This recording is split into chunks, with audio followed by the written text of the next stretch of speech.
चलिए प्यारे बच्चों, तो चैप्टर थर्ड हम लोग स्टार्ट कर रहे हैं। बहुत ही जबरदस्त लाजवाब चैप्टर। ज्यादा कंसंट्रेट करना है सभी प्यारे बच्चों को नर्स इक्वेशन की तरफ, कोल-रॉसेस लॉ की तरफ और फैराडेस लॉ की तरफ। तीन साइंटिस्ट के नियम है इसके अंदर, Faraday's law of electrolysis, Kohlrausch's law of independent migration of ion और नर्स इक्वेशन। ज्यादा न्यूमेरिकल्स नर्स इक्वेशन का ही इंपॉर्टेंट है। चैप्टर थर्ड जिसका नाम है इलेक्ट्रोकेमिस्ट्री, शुरू से है। चलिए सर, हम लोग का ऑफलाइन क्लास स्टार्ट नहीं होगा सर?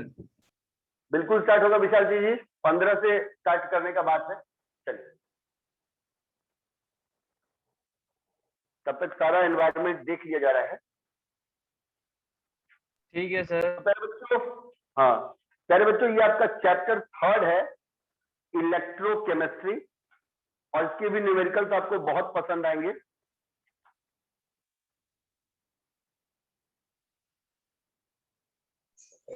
हेलो हेलो हेलो धीरज सर, हाँ सर, मुरारी सर बोल रहे हैं। हम लोग से बोलिए। थोड़ा सा 22 तक हम लोग बाहर हैं, अच्छा सर, तो 22 तक थोड़ा सा क्लास ले लीजिए ना ऑनलाइन।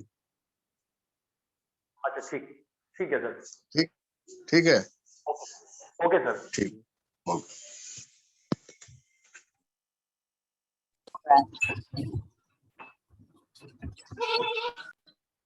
चलिए स्टूडेंट्स, तो स्टार्ट करते हैं हम लोग स्टूडेंट्स इलेक्ट्रोकेमिस्ट्री। फर्स्ट पॉइंट लिखिएगा, द ब्रांच ऑफ केमिस्ट्री। इसके नाम से ही मालूम पड़ रहा students, electro means charge. Physics का भी जो फर्स्ट चैप्टर उसका नाम है इलेक्ट्रोस्टैटिक, चार्ज एट रेस्ट, और इसका भी नाम है इलेक्ट्रोकेमिस्ट्री। तो इलेक्ट्रो का मतलब हो गया, इलेक्ट्रो का यहाँ पे जो मीनिंग हो गया काशिफ रजा, वो हो गया इलेक्ट्रो का चार्ज, और केमिस्ट्री का मतलब हो गया फ्रॉम केमिकल। डेफिनेशन आपको क्लियर होगा तो बाकी सब भी क्लियर हो जाएगा। इलेक्ट्रोकेमिस्ट्री का डेफिनेशन है, the branch of chemistry, the branch of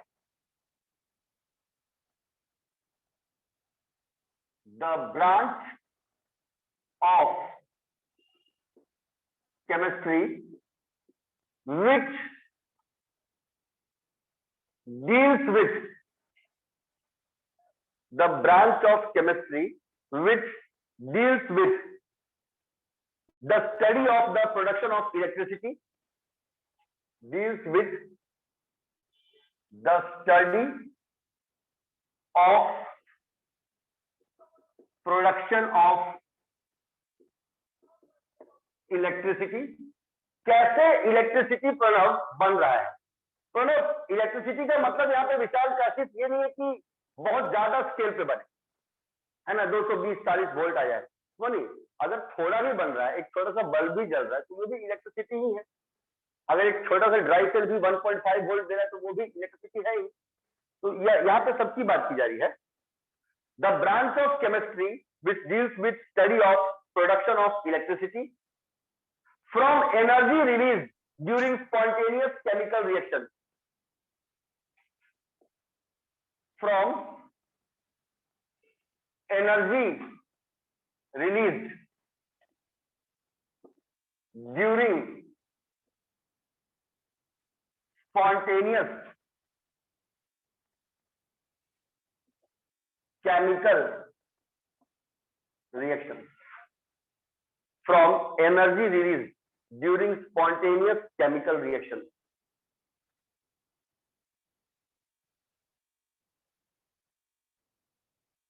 Is called electrochemistry.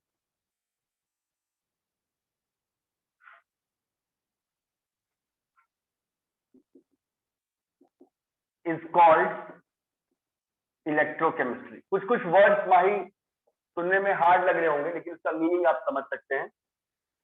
Chemistry के इस ब्रांच में हम लोग स्टडी करेंगे कि कैसे इलेक्ट्रिसिटी प्रोड्यूस हो रहा है। भाई कहां से प्रोड्यूस हो रहा है, जो एनर्जी निकल रहा है। स्पॉन्टेनियस का मतलब होता है, ये थर्मोडायनेमिक्स चैप्टर का वर्ड है। स्पॉन्टेनियस का मतलब होता है नेचुरली ऑकरिंग, जो रिएक्शंस अपने आप होते हैं। कौन से नेचुरली ऑकरिंग केमिकल रिएक्शन। जो डिवाइस पैसिव ये काम करता है जिसमें केमिकल रिएक्शन होता है और वो बाद में इलेक्ट्रिकल में कन्वर्ट करता है, उस डिवाइस का नाम है सेल।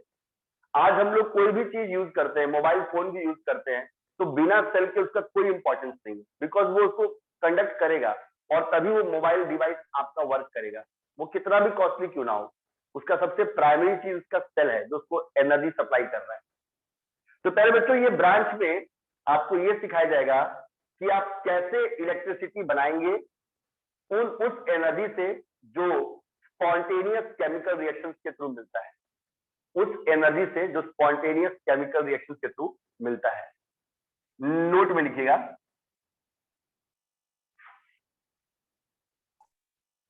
नोट में, electrochemistry also deals with the use of electrical energy.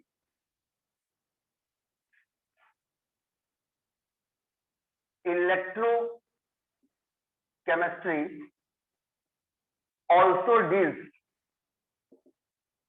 with the use of electrical energy.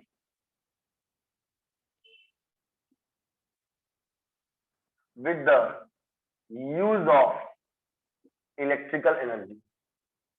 Electrochemistry इस बात से भी डील करता है कि वो इलेक्ट्रिकल एनर्जी को कैसे यूज करेगा, जो इलेक्ट्रिसिटी बनेगा उसको कैसे यूज करेगा।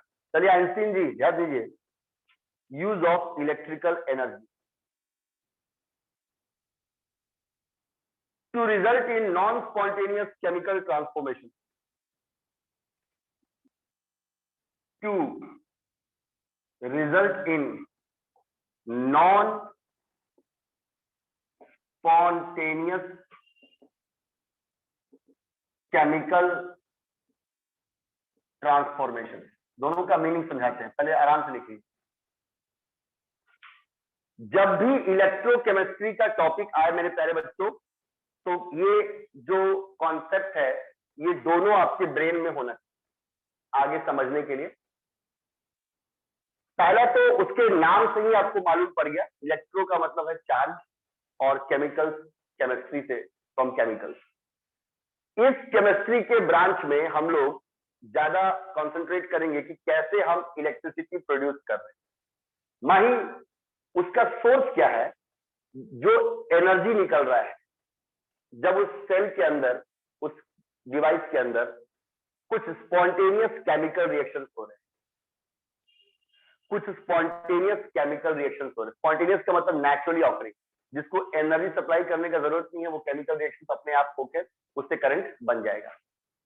हाँ, रिचार्ज कर सकते हैं आप, रिचार्ज करेंगे तो दोबारा से वो केमिकल का रिएक्शन करना स्टार्ट कर देगा। तो जिस ब्रांच में केमिकल रिएक्शंस की एनर्जी को इलेक्ट्रिसिटी प्रोड्यूस करने के लिए यूज किया जाएगा, तो आपने एक तरीके से केमिकल से ही ना बनाया, पहले केमिकल रिएक्शन किया, उससे एनर्जी आया, उस एनर्जी को आपने इलेक्ट्रिकल एनर्जी में कन्वर्ट किया, तो इसको बोलते हैं माही इलेक्ट्रोकेमिस्ट्री। इस पूरे चैप्टर में हम डिस्कस इन्हीं सब बातों के बारे में करेंगे। और बोलिए सर ये नोट में कौन सा पॉइंट लिखवा दिए सर? वो डेफिनेशन तो सर, डेफिनेशन तो क्लियर है सर, फिर सर नोट्स में क्या लिखवा दी? नोट्स में लिखवाया है कि इलेक्ट्रोकेमिस्ट्री एक और बात से डील करता है कि जो आपने करंट बनाया, इलेक्ट्रोकेमिस्ट्री एक और बात से डील करता है कि जो आपने करंट बनाया, इलेक्ट्रिकल एनर्जी बना, उससे फिर कुछ नॉन स्पॉन्टेनियस केमिकल ट्रांसफॉर्मेशन किया, उस करंट को, उस इलेक्ट्रिसिटी को पास करके नॉन स्पॉन्टेनियस रिएक्शन किया जाता है। बस सर पहले बोले थे स्पॉन्टेनियस, फिर बोले यहाँ पे नॉन स्पॉन्टेनियस। जब आपने कोई रिएक्शन करने के लिए किसी केमिकल को तोड़ने के लिए करंट दिया, तो वो अपने आप थोड़ी हुआ, आपने तो उसके लिए करंट सप्लाई किया। तो जब आप कुछ कोई रिएक्शन करने के लिए कुछ इनिशिएट करते हैं, हीट करते हैं, करंट देते हैं, लाइट देते हैं, तो वैसे रिएक्शंस तब स्पॉन्टेनियस नहीं रहते, तब वैसे रिएक्शंस को नॉन स्पॉन्टेनियस कहा जाता है। यानी इलेक्ट्रोकेमिस्ट्री में दोनों पढ़ना है, पहले केमिकल रिएक्शन से, स्पॉन्टेनियस केमिकल रिएक्शन से करंट कैसे बनेगा ये भी पढ़ना है, और उसके बाद वो जो आपका करंट बना, उस करंट से फिर आप नॉन स्पॉन्टेनियस ट्रांसफॉर्मेशन कैसे करें ये भी पढ़ना है। चलिए दोनों पॉइंट्स को क्लास हो जाएगा, उसके बाद भी आप लोग को दोनों पॉइंट्स को ध्यान से कंसंट्रेट करके पढ़ना है। चलिए मेरे प्यारे, अब एक छोटा सा बात समझते हैं। सबसे पहले माही कोई चैप्टर का बेसिक्स देखा जाता है ना। किसी इंसान के बारे में समझना हो तो पहले उसका पूरा बेसिक बैकग्राउंड मालूम होना चाहिए। इसलिए कोई केस हिस्ट्री स्टडी की जाती है तो पहले उसका बेसिक्स पूरा ग्राउंड लेवल से देखा जाता है, कहां से स्टार्टिंग किया, ताकि समझा जा सके उसका अगला एक्शन क्या है। वैसे ये चैप्टर में बेसिक्स में है रेडॉक्स रिएक्शन, जो क्लास 11th का है। जिसका रेडॉक्स रिएक्शन स्ट्रांग हुआ उसका इलेक्ट्रोकेमिस्ट्री ऑटोमेटिक स्ट्रांग होगा। वो रिएक्शंस जो ये काम करते हैं, आखिर भाई सेल के अंदर ऐसा कौन सा रिएक्शन होता है, ऐसा कौन सा रिएक्शन होता है जो केमिकल एनर्जी को इलेक्ट्रिकल में कन्वर्ट कर देता है, उसका नाम है रेडॉक्स रिएक्शन। और वो डिवाइस जो ये काम कर रहा है, जो केमिकल एनर्जी से इलेक्ट्रिसिटी प्रोड्यूस कर रहा है, उस डिवाइस का नाम रखा गया सेल। और इस चैप्टर में पूरे हर तरह का सेल, चाहे वो प्राइमरी हो जिसको एक बार यूज कर सकते हो उसके बाद फेंक देना है, खराब हो गया, और सेकेंडरी हो जिसको बार बार रिचार्ज करके यूज कर सकते हैं, इन्वर्टर का बैटरी या मोबाइल के अंदर लगने वाला nickel cadmium lithium cadmium battery, इन सब का भी पढ़ाई इस चैप्टर में करते है ना। यानी सबसे प्राइमरी चीज हो गया आपका cell, the device which converts chemical energy into electrical energy। ऐसा डिवाइस जो केमिकल एनर्जी को इलेक्ट्रिकल एनर्जी में कन्वर्ट करता है बाय सबसे खास रेडॉक्स रिएक्शन। यानी एक सेल के अंदर हमेशा यही रिएक्शन हो। आप जितना भी सेल पढ़ेंगे, प्राइमरी सेल चाहे सेकेंडरी सेल, मेरे प्यारे बच्चों, सबके अंदर रेडॉक्स रिएक्शन हो। The device which convert chemical energy into electrical energy by redox reaction के थ्रू इज कॉल्ड सेल। हम लोग अभी मोबाइल वर्ड यूज करते हैं। मोबाइल का मतलब होता है मूविंग, जिस डिवाइस को लेके आप मूव कर रहे हैं, बात कर रहे हैं, वायरलेस कम्युनिकेशन है। लेकिन असली में मोबाइल नाम नहीं है इसका असली नाम है cell phone, a phone which works on the basis of cell. तो बहुत से लोग अभी भी मोबाइल को सेल फोन ही बोलते हैं। चलिए पहले बच्चों, यानी हमको सेल पढ़ना है और उसके अंदर के रेडॉक्स रिएक्शन पढ़ना है ना। कोई आपसे बोलेगा कि सेल में रेडॉक्स रिएक्शन कैसे होता है, तो सेल में हमेशा 3 चीज होता है सेल में। मतलब अगर कोई भी सेल को पढ़ना स्टार्ट करना है तो पहले 3 बात आना चाहिए, वरना वो सेल को आगे बिल्कुल समझ नहीं पाएगा, ना समझ पाएगा ना उसको पढ़ पाएगा। सबसे पहले सेल में एक निगेटिव रॉड होता है जिसको बोलते हैं एनोड, और एनोड पे होता है ऑक्सीडेशन, यानी कि लॉस ऑफ इलेक्ट्रॉन। जो बच्चे हमसे प्रीवियस क्लासेस में पहले रेडॉक्स रिएक्शन पढ़ चुके हैं उन लोग को अच्छे से मालूम है, ऑक्सीडेशन लॉस ऑफ इलेक्ट्रॉन को बोलते हैं। और एक और पॉजिटिव रॉड होता है, प्लस वाला रॉड। पॉजिटिव रॉड का नाम होता है कैथोड। कैथोड पे हमेशा होगा रिडक्शन, रिडक्शन बोले तो गेन ऑफ इलेक्ट्रॉन। एनोड पे होता है मेरे प्यारे बच्चों ऑक्सीडेशन, कैथोड पे होता है रिडक्शन। अब सोचिए, अगर एक ही सेल के अंदर दोनों हो गया, ऑक्सीडेशन भी हो गया और रिडक्शन भी हो गया, तो सभी प्यारे बच्चों ने रेडॉक्स रिएक्शन का डेफिनेशन लिखा था, जब ऑक्सीडेशन और रिडक्शन दोनों साइमल्टेनियसली होता है, साथ साथ होता है, उसी रिएक्शन को रेडॉक्स रिएक्शन कहते हैं। और ये करने में सपोर्ट करता है उसको इलेक्ट्रोलाइट। यानी एक सेल को समझने के लिए बस उसकी 3 चीज समझना पड़ेगा, उसका एनोड कौन है, उसका कैथोड कौन है और उसके अंदर कौन सा इलेक्ट्रोलाइट है। ये एक आयोनिक केमिकल है, ये एक आयोनिक केमिकल है इन एक्वस, या तो पानी में घुला हुआ, और मोल्टेन स्टेट या पिघला हुआ। क्योंकि पहले बच्चों अगर वो एक्वस या मोल्टेन नहीं हुआ ना तो फिर वो करंट पास नहीं करेगा।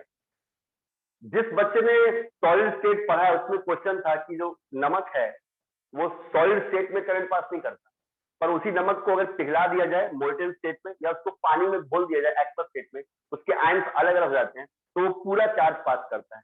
तो इलेक्ट्रोलाइट भी वैसा ही एक आयनिक केमिकल है जो एक्वस या मोल्टेन फॉर्म में होता है। ये रेडॉक्स रिएक्शन होने में हेल्प करता है। तो मेरे प्यारे बच्चों, जब भी मैं आपसे पूछूंगा कि बताओ स्टूडेंट्स, इलेक्ट्रोकेमिस्ट्री में किस डिवाइस के बारे में सबसे ज्यादा पढ़ना है, तो आप बोलिएगा कि सर इस चैप्टर में सर सबसे ज्यादा सेल के बारे में पढ़ना है। आप बता दीजिए सर इस चैप्टर में सबसे ज्यादा सेल के बारे में पढ़ना है।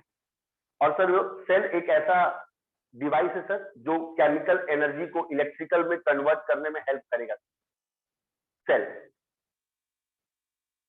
और जो रिएक्शन वो सेल के अंदर होता है जो केमिकल एनर्जी को इलेक्ट्रिकल में कन्वर्ट करता है, उस रिएक्शन का नाम है रेडॉक्स रिएक्शन। 11th क्लास के सेकंड बुक का फर्स्ट चैप्टर, केमिस्ट्री पार्ट 2 का फर्स्ट चैप्टर। और बोले ये जो आप अभी शॉर्टकट में पढ़े इसका डिटेल, तो आपको इस चैप्टर में इसी का डिटेल पढ़ना है। सेल में एक निगेटिव रॉड होता है एनोड, जिसपे होता है ऑक्सीडेशन, लॉस ऑफ इलेक्ट्रॉन। और सेल के अंदर ही काफी ज्यादा एक पॉजिटिव रॉड होता है, इसको बोलते हैं कैथोड, उस पे होता है रिडक्शन, गेन ऑफ इलेक्ट्रॉन, इसीलिए सेल में रेडॉक्स रिएक्शन होता है।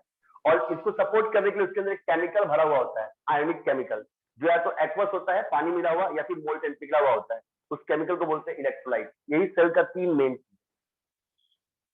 सर एनोड नेगेटिव होता है, पॉजिटिव होता है ना एनोड? फिजिक्स में मत जाइए, क्या? फिजिक्स में मत जाइए। अच्छा, फिजिक्स में बहुत सारा सर्किट होता है जिसमें एनोड पॉजिटिव दिखाता है। नहीं, अब हम आपको भाई केमिस्ट्री में इस बात को आपके दिमाग में क्लियर ही कर देते हैं। एक एटम है, उसने इलेक्ट्रॉन अपने में गेन कर लिया और वो निगेटिव आयन बन गया। उस निगेटिव आयन को आप क्या बोलिएगा? एनायन। एनोड। दोनों में उल्टा चलता था ना, हम तो यही पढ़े थे। जी, उसमें उल्टा है।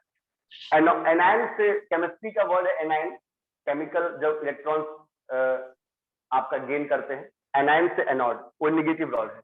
और जब एक मेटल इलेक्ट्रॉन लूज करता है तो वो बनता है पॉजिटिव आयन, केटायन।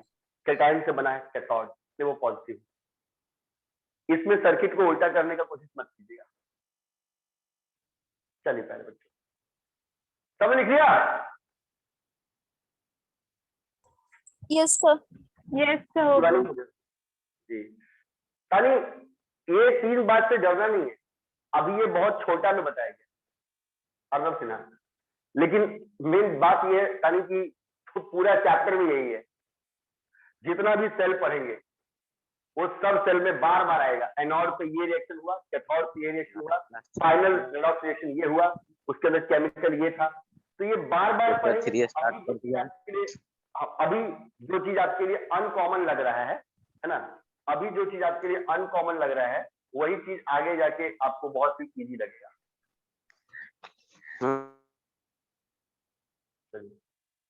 बात नहीं बाबू?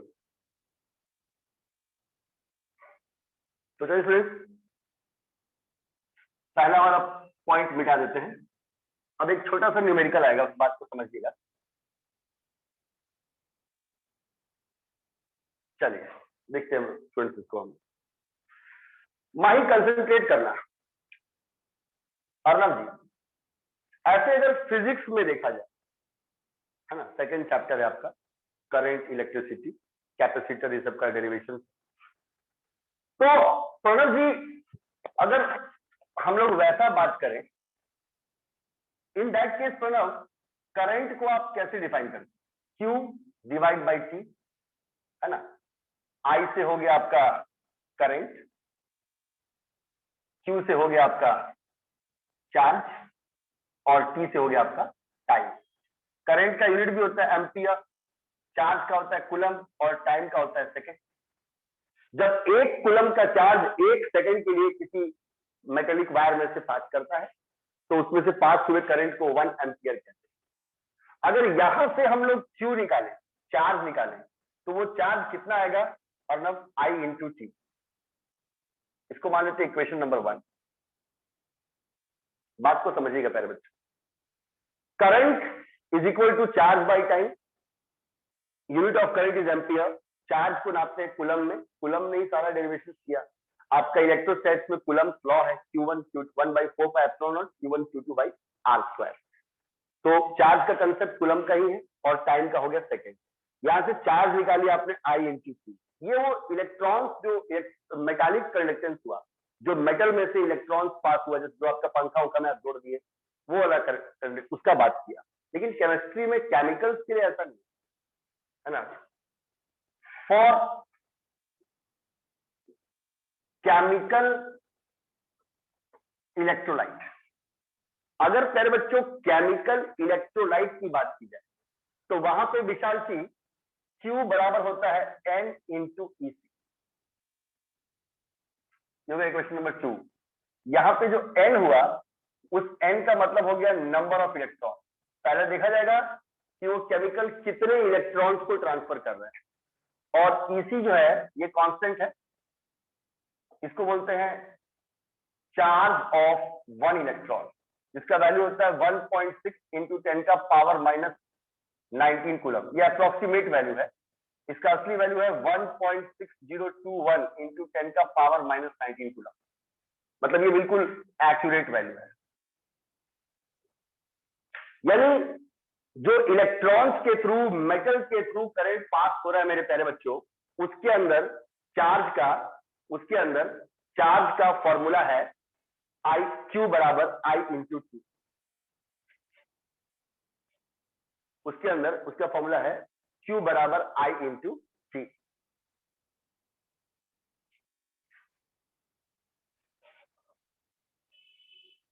चलिए, Q बराबर I इंटू टी। और जो केमिकल्स इलेक्ट्रोलाइट, जो आयनिक केमिकल्स होते हैं, उसके अंदर अगर चार्ज निकालते हैं तो उसको बोलते हैं हम लोग Q is equal to N into e c. Q is equal to बोलते हैं N इंटू ई सी। ठीक है, N हो गया नंबर ऑफ इलेक्ट्रॉन और EC हो गया charge of one electron. Chapter 2 structure of atoms के अंदर आपको मालूम है इलेक्ट्रॉन का मास होता है कांस्टेंट 9.1 इंटू 10 का पावर माइनस 31 kg, और इलेक्ट्रॉन का चार्ज भी कांस्टेंट होता है, मिल्कन्स ऑयल ड्रॉप एक्सपेरिमेंट से निकाला गया 1.6 इंटू 10 का पावर माइनस 19 कूलम। अब ये भी चार्ज है, ये भी चार्ज है, एलएचएस सेम है, तो दोनों को मिला देंगे और हमें पाएगा फ्रॉम 1 एंड 2, दोनों को मिलाने पाएगा from equation 1 and 2। N into EC is equal to I into t. इसमें न्यूमेरिकल आता है या तो N निकालने को, नंबर ऑफ इलेक्ट्रॉन, तो उसे कर देंगे I इंटू टी बटा EC। EC का वैल्यू तो फिक्स है, या फिर निकालने को आएगा करंट, तो करंट निकालने को आएगा तो कर देंगे N इंटू EC बटा टी। 1 मार्क्स का एक छोटा न्यूमेरिकल आता है, 1 मार्क्स का एक छोटा न्यूमेरिकल आता है अंकित चौटाला, या तो N निकालने को आता है नंबर ऑफ इलेक्ट्रॉन्स, इसको I इंटू टी बटा EC कर देना है, या फिर I निकालने को आता है जो N इंटू EC बटा T से निकलता है। ठीक है, तो स्टूडेंट्स करंट के फॉर्मूला से जो मेटल में से चार्ज पास करता है, मेटालिक कंडक्टेंस, उसके according current Q by T होता है, जहां से Q का फॉर्मूला हो गया चार्ज का फॉर्मूला करंट इंटू टाइम। और जो केमिकल्स करंट पास करते हैं, केमिकल से बनता है, उसको बोलते हैं इलेक्ट्रोलाइटिक कंडक्टेंस, केमिकल से बनने वाला चार्ज, उसका फॉर्मूला होता है Q is equal to N into EC, charge of one electron. इन दोनों में LHS सेम था तो आपने RHS को भी सेम कर दिया, तो आ गया N into EC is equal to I into t. वहां से या तो N निकालने को आता है, नहीं तो I निकालने को आता है। देखिए, जैसे आपका एक क्वेश्चन नंबर 1 है, 2 क्वेश्चन बना लेंगे तो आराम से कॉन्फिडेंस आ जाएगा। चलिए, ये पहला क्वेश्चन में है 20 ampere of current is transferred through AgNO3 solution. 20 ampere का करंट AgNO3 के सॉल्यूशन में से गुजरा फॉर 10 सेकेंड्स, 10 सेकेंड्स के लिए गुजरा, या ऐसे भी कर देते हैं, इजी पड़ेगा, फॉर 16 सेकेंड, 16 सेकेंड्स के लिए गुजरा। Find total number of electrons transfer. तो बताइए उसमें कितने पूरे इलेक्ट्रॉन्स ट्रांसफर हुए? 2 × 10 का पावर -17।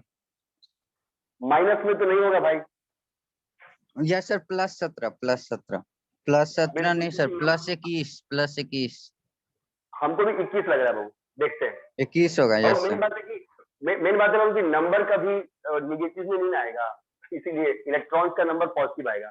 अब देखिए महिया वे, यहाँ पे n निकालना है तो आसान है, इतने में ही कर देंगे, ज्यादा स्पेस लेने का 1 मार्क्स का आता ही है माही, आपको ज्यादा मेहनत करने की जरूरत नहीं है।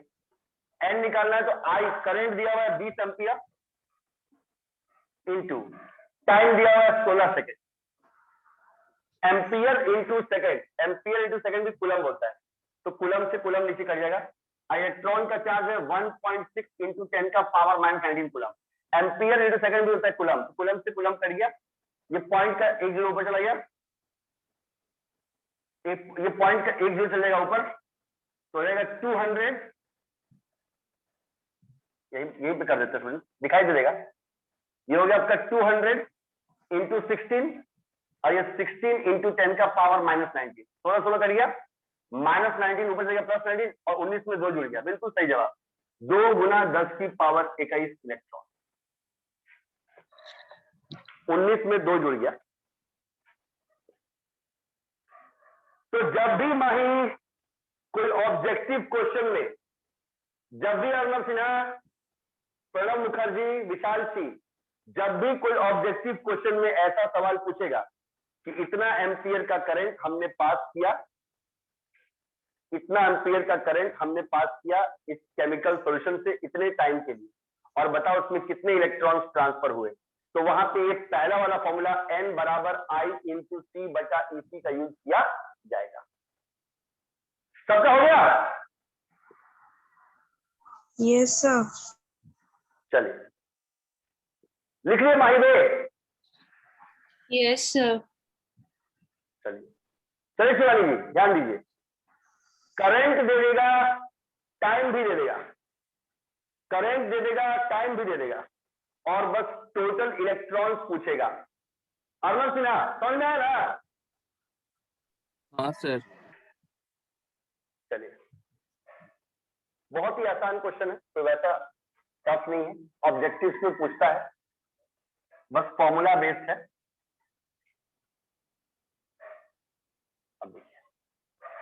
अब एक क्वेश्चन और बनता है इसका, इजी है, इसलिए ज्यादा क्वेश्चन का जरूरत नहीं है, 1 से 2 क्वेश्चन बहुत है।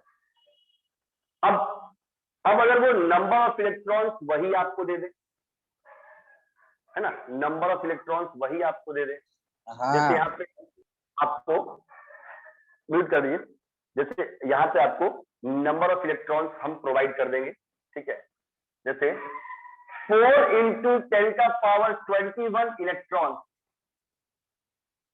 Are transferred through copper wire. 4 × 10 का power 21 electrons are transferred through copper wire, copper wire में से पास किया गया।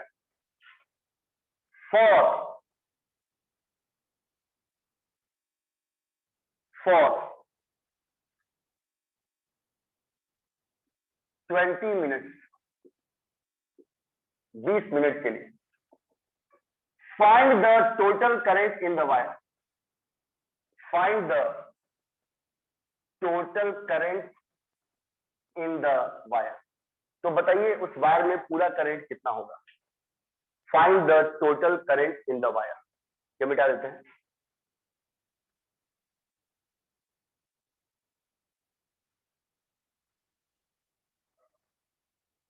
फोर इंटू 10 का power 21 electrons are transferred through copper wire for 20 minute. Find the total current in the wire. तो बताइए total current कितना transfer हुआ वायर। अब इस केस में देखिएगा अर्नब सिन्हा, इस वाले केस में आपको n का वैल्यू दे दिया है, नंबर ऑफ इलेक्ट्रॉन्स दे दिया है 4 × 10 का पावर 21, 0.533। एम्पियर। टाइम भी दीजिए 20 इंटू 60 कर दीजिएगा, यानी कि 1200 सेकेंड। 20 मिनट्स दिया हुआ था, आपने उसको सेकेंड्स में कन्वर्ट कर दिया।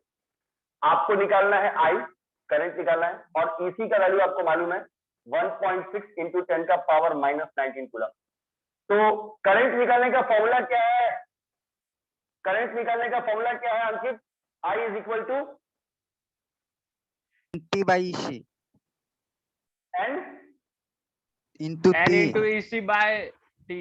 Yes sir, n into EC by T. जी। अब n हो गया नंबर ऑफ इलेक्ट्रॉन, 4 इंटू 10 का पावर 21। ईसी हो गया 1.6 इंटू 10 का पावर -19 कूलम, और टाइम हो गया 1200 second. Coulomb by second last में एम्पियर बन जाएगा। तो ये आपका हो गया 4 इंटू 1.6, 19 चला गया 21 में से, 10 का 10 का पावर पावर 2। और ये नीचे में आ गया 1200, ये 2 0 कर गया, और कूलम बटा सेकंड का आ गया एम्पियर।